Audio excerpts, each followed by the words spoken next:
Oh, yeah. I don't wanna be a safe bet, don't wanna be a plan B. Wanna be a top choice, not your top three. I'm so done, I'm so done. I'm Andrea Askowitz. I'm Allison Langer, and this is Writing Class Radio. You'll hear true personal stories and learn how to write your own stories. Together, we produce this podcast, which is equal parts heart and art. By heart, we mean the truth in a story. And by art, we mean the craft of writing. No matter what's going on in our lives, writing class is where we tell the truth. It's where we work out our shit. There's no place in the world like writing class, and we want to bring you in. Today on our show, we bring you a story by Sumitra Matai. Sumitra is a writer and textile designer based in New York City. She holds a BFA in textile design from Rhode Island School of Design and an MFA in creative writing from the New School. She's a smarty pants. Yeah, she has cool creds. Her essays on food, family, and culture have been published in all sorts of places. For more information, please visit her website, SumitraMattai.com. That's SumitraMattai. And you can find that in the show notes. Her Instagram is at Sumitra Matai, or you can subscribe to her newsletter, Clothbound. That's like CLOTH, cloth bound, BOUND, one word. And basically she's highlighting textiles and art, design, and everyday life. It's cool.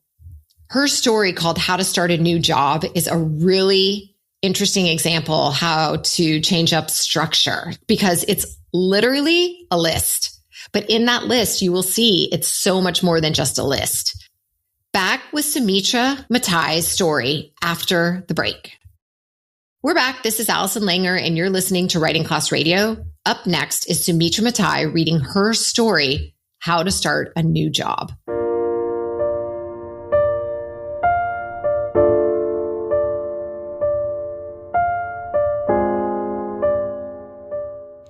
Number 1. Spend an hour the night before your first day trying on outfits. Debate between an all-black ensemble and something more memorable, a printed dress or a pink blouse. Consider the weather, the choice of footwear. Contemplate a blazer.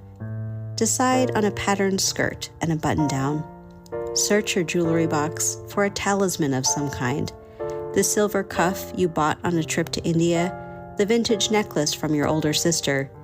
Choose small gold earrings and your watch, even though the time is off and you can't figure out how to fix it. Ask your husband if you look like you're trying too hard. Beware of his answer, which will feel more important than it should. Number 2. Show up too early and pace up and down Broadway for 10 minutes, noting the location of the coffee shops, dry cleaner, and shoe repair store. Think, if the job goes well, you could commute to this block for years, possibly even for the rest of your career. You know this should bring you relief, but instead, your right eye starts to twitch. Ponder the future as you watch pigeons circle the sky. Number 3. Notice on your new desk the box of business cards with your name and your big new title, Vice President of Design. Pull one out and look at it. Run your fingers over the smooth cardstock. Wonder who this woman is and how she got this far. Number 4. As your new boss leads you around the office, smile and tell everyone you're excited to be there, even though you feel like you might throw up. Number 5. Answer the pointed questions of the younger women who've been at the company for years and seem unhappy you've been hired as their future boss. At 42, you are older than them, but not by enough to command their respect. Try to ignore their disapproval, their side eyes and pinched lips, the whispers in your wake. Number 6.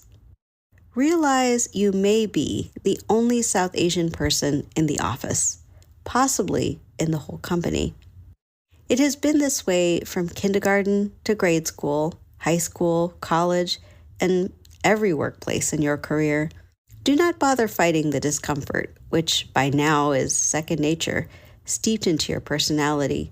Still, today, as your stomach churns with jitters, feel especially vulnerable and out of place, like a penguin in a cave full of bears. Number 7.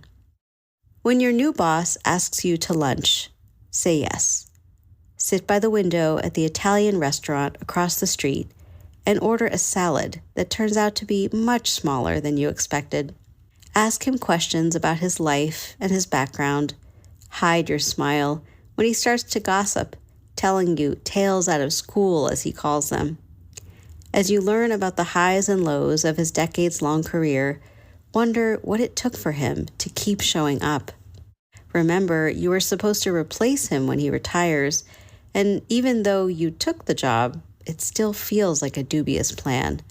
You can never be him, just as he could never be you. Clean your plate and remind yourself that the future can only come one day at a time. Listen and nod, and hope there is no arugula in your teeth. Number 8. By 3 o'clock in the afternoon, realize you do not know where the light switches are, what the Wi-Fi password is, your coworkers' names, the computer systems, how to use the printer, or where they keep the pens. Every time you leave your desk, get lost on the way back. Circle the conference room 2 or 3 times. Hope no one notices. Sit in the bathroom stall between training sessions. Brace against waves of nostalgia for your old workplace. The familiar faces, the familiar mess, the sense of ownership it took 5 years to cultivate. Count the floor tiles and remind yourself why you left. Better company, better pay, better commute. Remind yourself these are solid reasons, good on paper. Number 9. Flashback to the screaming fits of your old boss, whose voice thundered down the hall, setting the whole office on edge.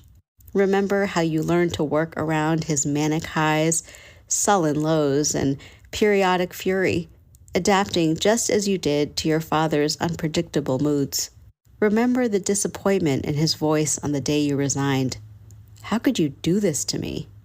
Number 10. Remind yourself to be grateful as you think about your friends in the industry losing jobs.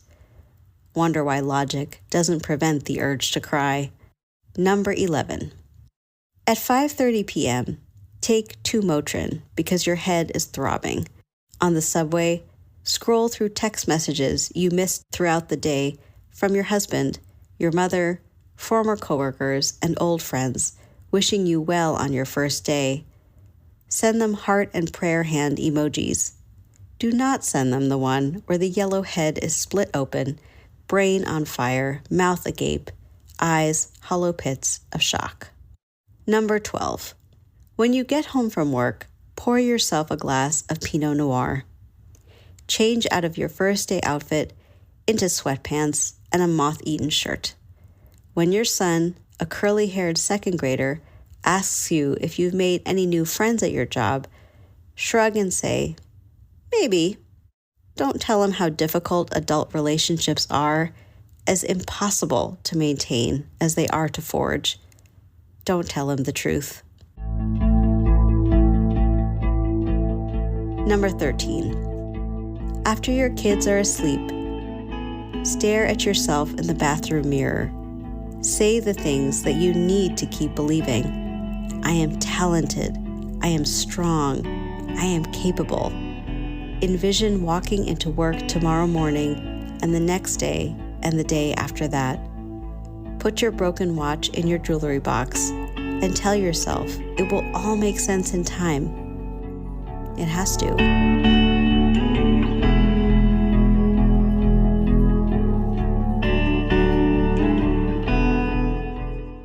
Wow. Okay. So when I heard this now, versus when I read it prior to this, I heard it a little bit differently. Yeah. Tell. And I wanted to ask you in terms of like, yes, obviously the structure is unique to us and in general.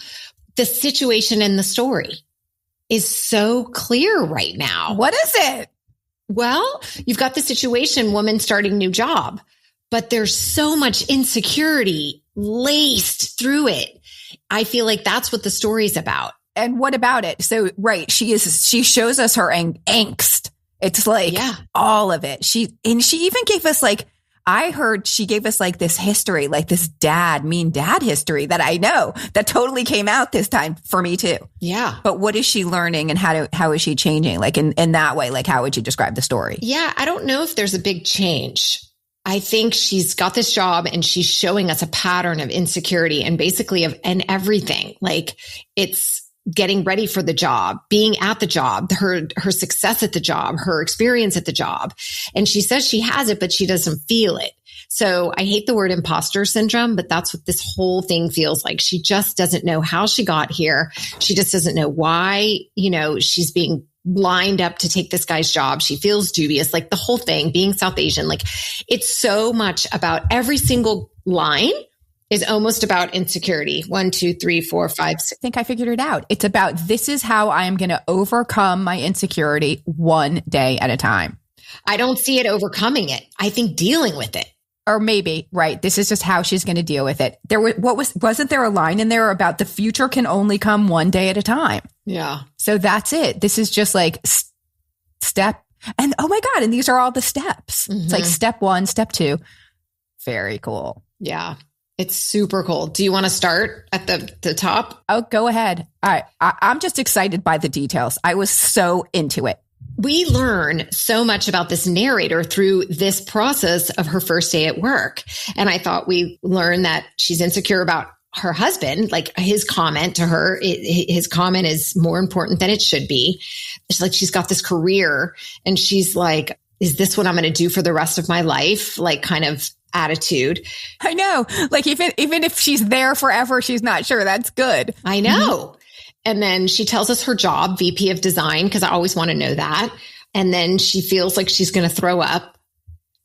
She tells us her age, 42, South Asian, the history of her position and how she got it and this and that. We know what she eats at lunch, a salad, and later an arugula salad. And then this boss thinks she's better than she is. She's not sure she can live up to him. And then she talks about the dad thing. Oh, before that, 3 decades, basically her boss has been there. So we get he's in a senior position and then she's meant to replace him when he retires, blah, blah, blah. And then we get her roaming around the office, feeling insecure about that. Like I said before, she has the qualifications, but still is insecure. And then she's adapting to all these bosses because of what she went through with her dad. So we get a little bit about her life growing up, which I thought was so well thrown in there. All of this uncomfortableness is familiar to her. Yes. But we see all the support she has from her family and friends. And then she's like, don't send him the emoji blow up with the head. So we know that's how she feels without her having to say, this is how I feel. So good.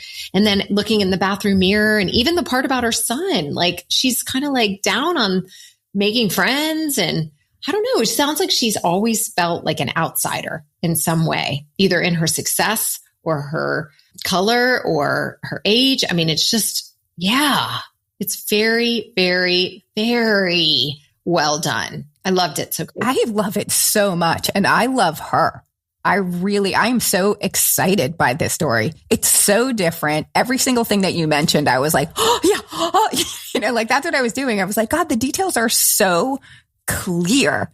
Wait, why did you highlight, do not send them the one where the yellow head is split open, brain on fire, mouth agape, eyes hollow, pits of shock? Yeah, because it was her emotions. Like she, without saying like, I felt like this, she said, don't do this because, I loved it. The way she said it was so subtle. We see the next line that she just doesn't want to tell her kid the truth. Like life is fucking hard. Like work is hard. It's complicated.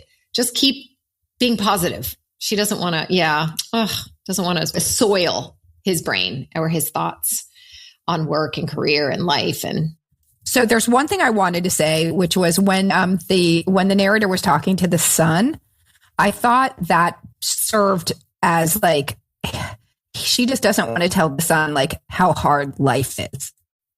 That's what I thought when I heard that. The 2 other things I was thinking about, one is that this narrator's always been uncomfortable.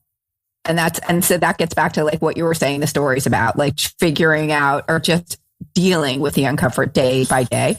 But then what about the watch? I wanted to just mention the watch, the broken watch.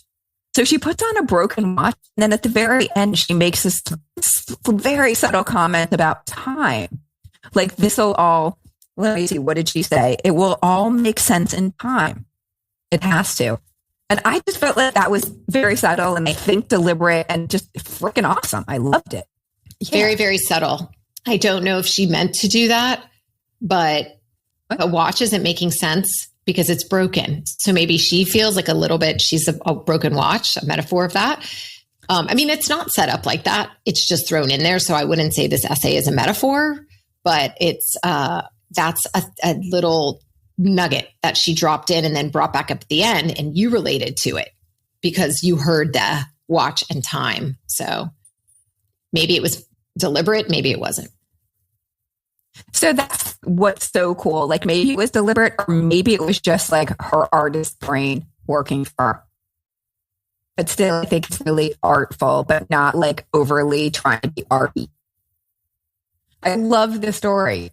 It's so good. It's so different. Makes me happy. Yeah, super happy. Well, thank you for listening, and thank you, Sumitra Matai.